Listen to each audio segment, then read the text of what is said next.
The film opens in San Francisco with former rock icon Johnny Boz enjoying a private moment with a blonde woman. Suddenly, she pulls out an ice pick and repeatedly stabs him, leaving him dead from multiple wounds.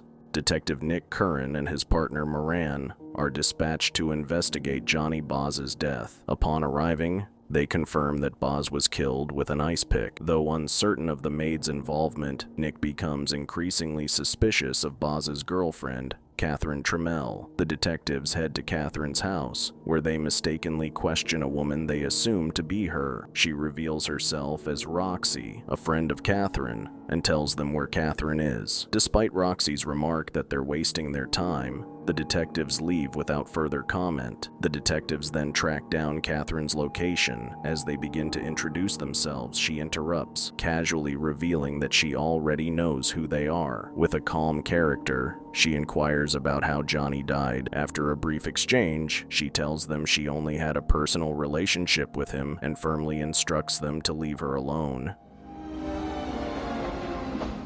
At the same time, Nick attends a counseling session with the doctor, Beth Garner. He shares that he has been clean from drugs and alcohol for the past 3 months. Their conversation flows effortlessly, touching on personal matters that hint at a deeper connection between the two, revealing a strong bond beyond just a professional relationship. Later, Nick and his detective team hold a meeting to discuss Johnny's death. They come up empty-handed on criminal records, but their attention shifts to Catherine, as she was the last person seen with Johnny. They discover she's wealthy and has written a novel nearly similar to the way Johnny was killed. The team splits in opinion. Some believe Catherine is guilty, while others suspect one of her enemies may have framed her. Nick and Moran head to Catherine's house to bring her in for further questioning. She invites them inside, changes her clothes, and confidently accompanies them downtown. On the way, Moran inquires about her new book, to which she casually replies it's titled Suspension of Disbelief. When Nick asks what the book is about, she unexpectedly reveals that it's about a detective who falls for the wrong woman, only to be killed by her in the end. This revelation deepens Nick's suspicion of her intentions. Catherine remains poised in the interrogation room as the detectives question her one by one. She confidently admits to her relationship with Johnny, stating that they had been involved for a year and a half, during which he brought her considerable pleasure. When they bring up her book, Retired Rock and Roll Star, she dismisses the notion that she'd be foolish enough to openly frame herself in such a way. While denying any involvement in Johnny's death, she begins to shift the conversation by casually mentioning Nick's name, offering him a cigarette, and bringing up unrelated topics, subtly steering the interrogation off course. Catherine then volunteers to take a lie detector test. Surprisingly, the results show no signs of deception, leaving the doctor confused. After the test, Nick drives Catherine home, still unsettled by her calm composure throughout the ordeal. During their conversation, she casually brings up the fact that Nick also took a lie detector test after he shot 2 people. Nick responds that he passed the test, to which Catherine coolly remarks that this makes them both innocent. Surprised by how much she knows about him, Nick comments on it, and she doesn't deny it, instead saying he knows plenty about her too. Nick tries to brush it off, claiming he only knows her from the investigation, but Catherine teases him, mentioning that he already knows she's not wearing underwear. With that, she gets out of the car and heads into her house, leaving Nick unsettled. Later that day, Nick heads to the bar, where his detective team is also hanging out. They tease him, suggesting there might be something going on between him and Catherine, but Nick quickly shuts down the idea, insisting there's nothing. As the night progresses, Nick gets into a heated argument with another man who knows about Nick's past, specifically the 2 people he shot. Just as the tension rises, Beth steps in and diffuses the situation, preventing it from escalating further. Beth and Nick head to her home, where they quickly become intimate. Afterward, Beth brings up Catherine, mentioning that she had met her at the Barclay and that they were once in the same class. The conversation takes a turn, and tension builds between them. The next day, Nick and his partner are called to investigate another death this time, a professor who has been brutally stabbed multiple times with an ice pick. As they examine the crime scene, they discover that Catherine was also connected to the victim. Suspicion grows, and Nick is tasked with keeping a close watch on Catherine, further deepening his involvement involvement in the case. As Nick tails Catherine by car, she remains undeterred by his pursuit. Accidentally, she nearly causes him to crash into the car in front of him. Later, he spots her car parked and continues his surveillance. That night, Nick witnesses Catherine meeting with a notorious woman who had brutally stabbed her husband and children without apparent motive, further deepening the mystery surrounding Catherine's connections and intentions. The next morning, Nick visits Catherine at her house. Before heading upstairs, he notices a magazine on the table featuring an article about him. Once upstairs, You have something against ice cubes?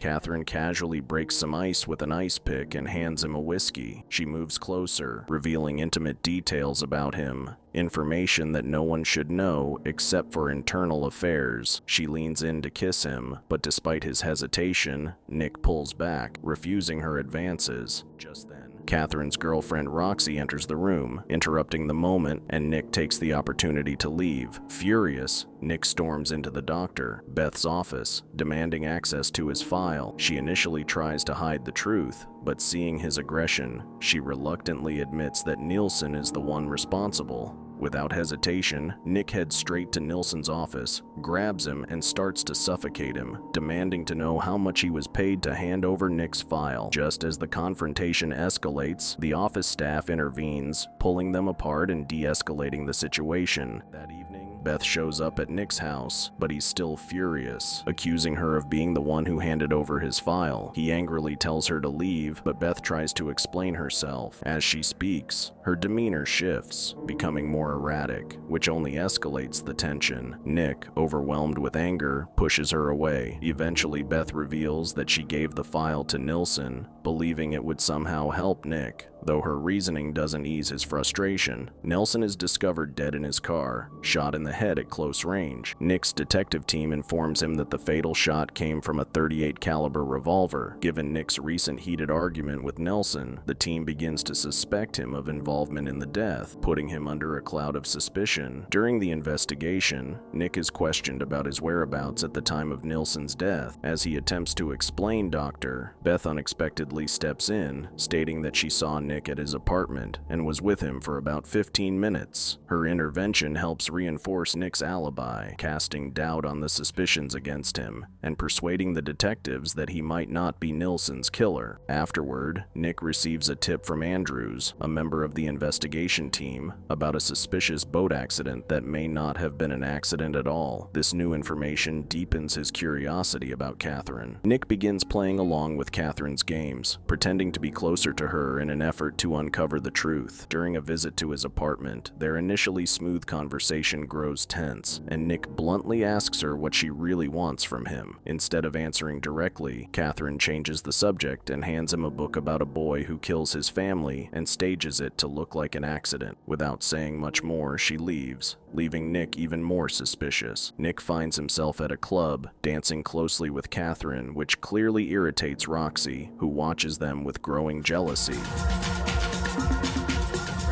Ignoring Roxy's reaction, Nick and Catherine eventually slip away, spending an extended and intimate private time together, further complicating the tension between them. The next morning, Nick and Catherine share a relaxed conversation, their dynamic appearing more friendly and comfortable than before. However, Catherine remains sharp, skillfully steering the conversation away from anything revealing. Despite their growing closeness, she keeps their interaction light and casual, offering nothing more, leaving Nick still searching for answers. That evening, Nick heads to the bar to meet his friend Moran, but finds him drunk and angry, having learned that Nick has been sleeping with Catherine. After a tense exchange, the two part ways. As Nick leaves, someone driving Catherine's car suddenly tries to run him down.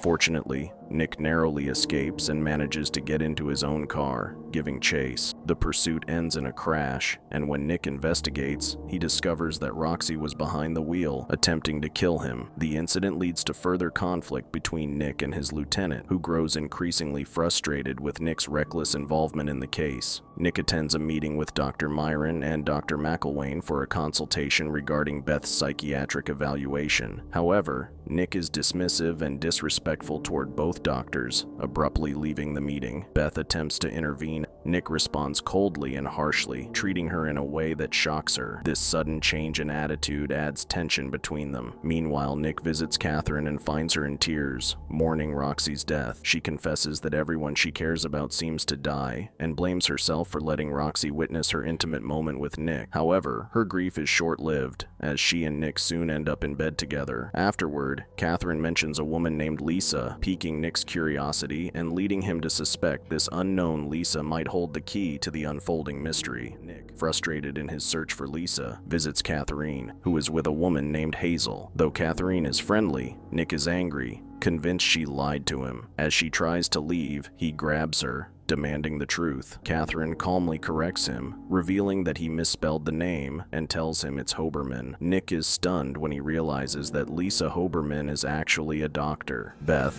You shouldn't leave your door open.